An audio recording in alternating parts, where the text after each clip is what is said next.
જય માતા મિત્રો, સ્વાગત છે નવા બ્લોગની અંદર. આપણે ટ્રેક્ટરથી વાવણું થઈ ગયું છે પૂરો અને હવે ટ્રેક્ટરથી કામકાજ ચાલુ કર્યું છે. આપણે ગુંદરી વાવવાની ચાલુ કરી છે. બટરનો વાવેતર થયો છે પૂરો. હવે આપણે ગુંદરીનો શરૂઆત કરી છે અને વરસાદી માહોલ પર જામી ગયો છે. હવે વાવેતર બધા થઈ ગયા છે અને વરસાદ ઉતરો છે, કાંઈ વાંધો નથી આવે છે. પણ હવે આપણે ગુંદરીનો આ ભલાયું છે, કોરવાનું કરી હતી, વાવવાનું નહોતું. હવે વાવવાની શરૂઆત કરી છે આપણે ટ્રેક્ટરથી.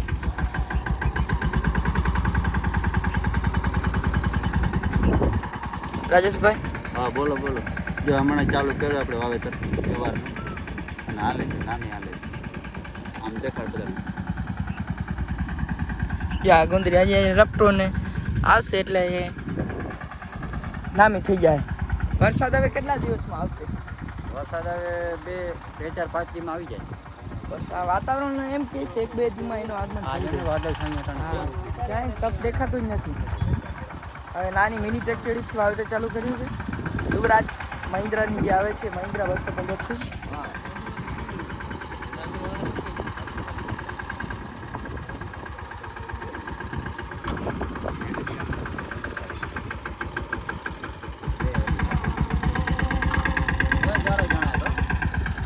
પલારા લે પલારી હોય. હા જોયો ઘટે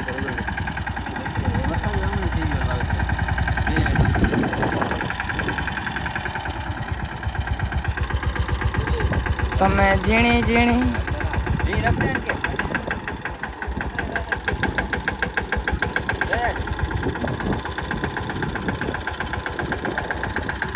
આ ટ્રેક્ટરના ડ્રાઈવર ટ્રેક્ટરીમાં ચડે ત્યારે આવું જ થાય. ગમે ત્યાંથી ગેર કાઢવા મળે.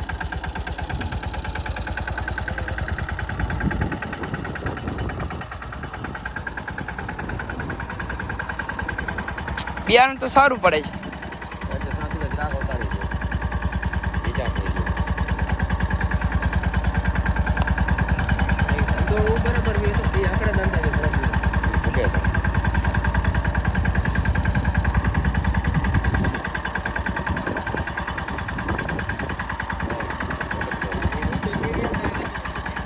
આ ટૂર વાળો બેહાડવો પડશે.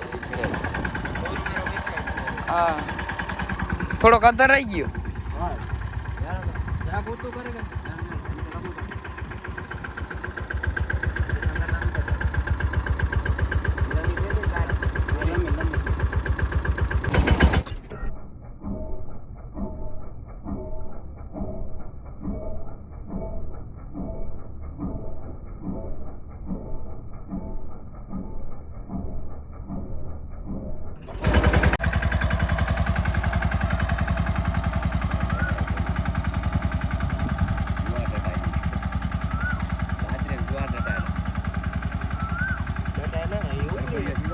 પાણી ભરાય તો ફેરવાની બહુ ક્યારે મેં જાય ખરાબ પકે નહીં ના હા રાઈ ખરાબ ખરાબ તો ઉન જગહ માવણી નથી તો ઉન જગહ પકે મને વાસો લાઈ પાસે ડોલાઈ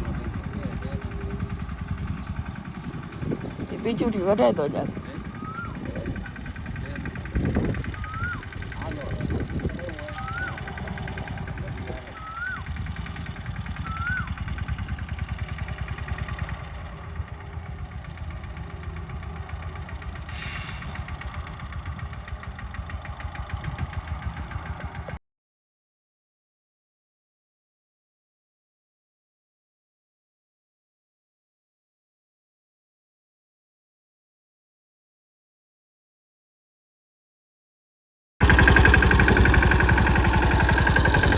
જોઈએ એવી ખરાબ નથી. હા, ઓછી ખરાબ છે.